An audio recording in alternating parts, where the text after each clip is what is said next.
चालबाज मासी रंजू बहन की बहू सृष्टि बहुत संस्कारी थी। दोनों सास बहू बड़े प्यार से रहती और मिलजुल कर घर का काम करती थी। पर ये बात कईयों को तो अच्छी लगती लेकिन कई लोगों को तो जलन का कारण बन गई थी। एक दिन सृष्टि से मिलने उसकी सहेली घर आती है। अरे सृष्टि, तू तो बड़ी अच्छी लग रही है।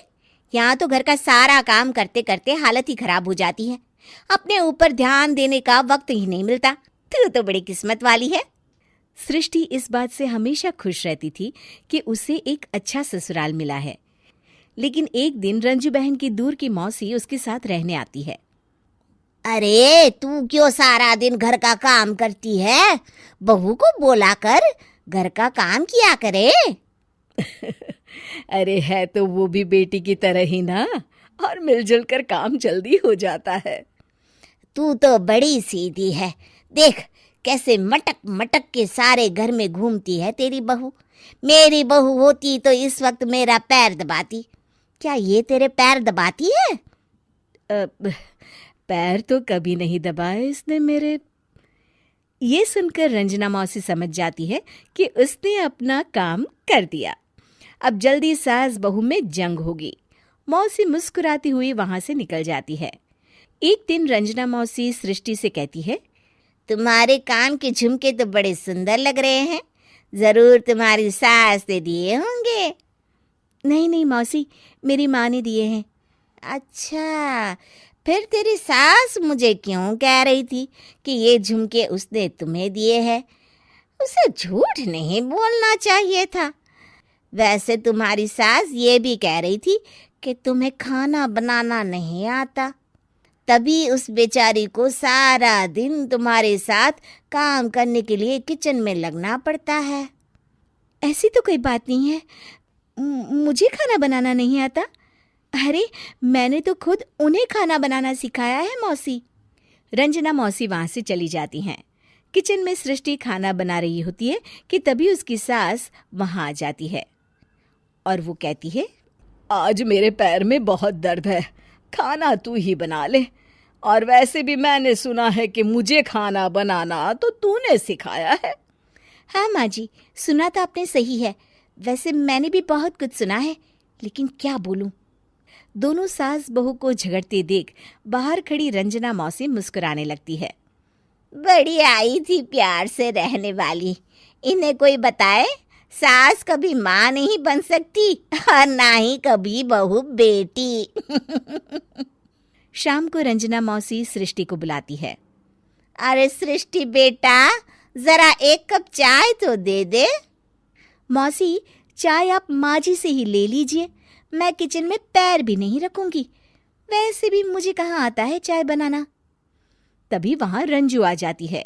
वो सृष्टि की बात सुन लेती है। हाँ हाँ बहू रानी, तुझे तो कुछ नहीं आता। रंजना, तो तू एक काम कर, तू ही चाय बना ले। और हाँ, सृष्टि को भी चाय दे देना।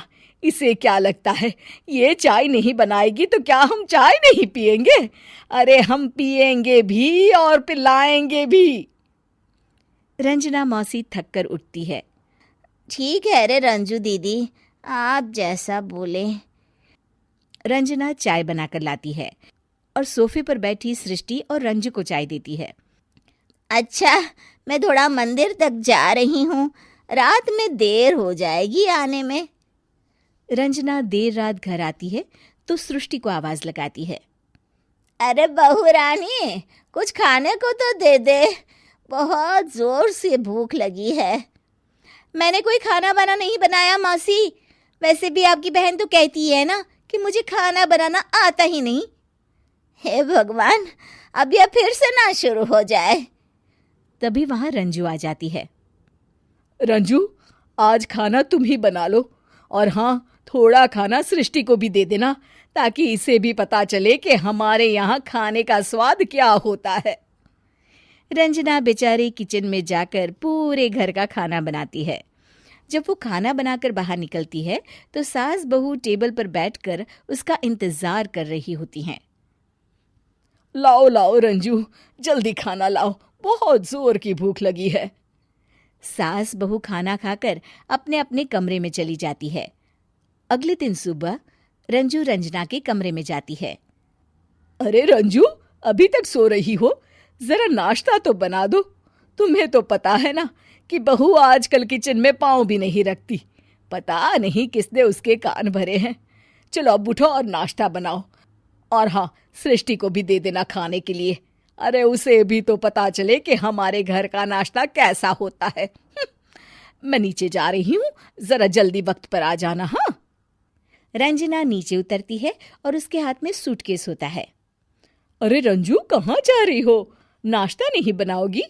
अरे मौसी, बहुत जोर की भूख लगी है, नाश्ता अभी तक नहीं बना। अरे मैं कुछ नहीं बनाऊंगी, मैं तो घर जा रही हूँ।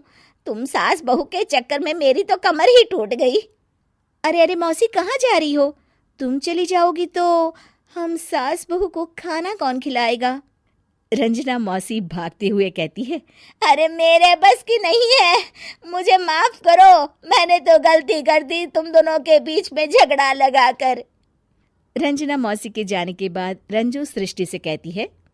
बढ़िया आई थी हमारे बीच लड़ाई लगवाने वाली। अरे कौन कहता है कि सास माँ और बहू बेटी नहीं बन सकती? सही कह रही है माँ। अगर ऐसे भड़काने वाले लोगों से दूर रहा जाए तो हर सास माँ और हर बहू बेटी बन सकती है।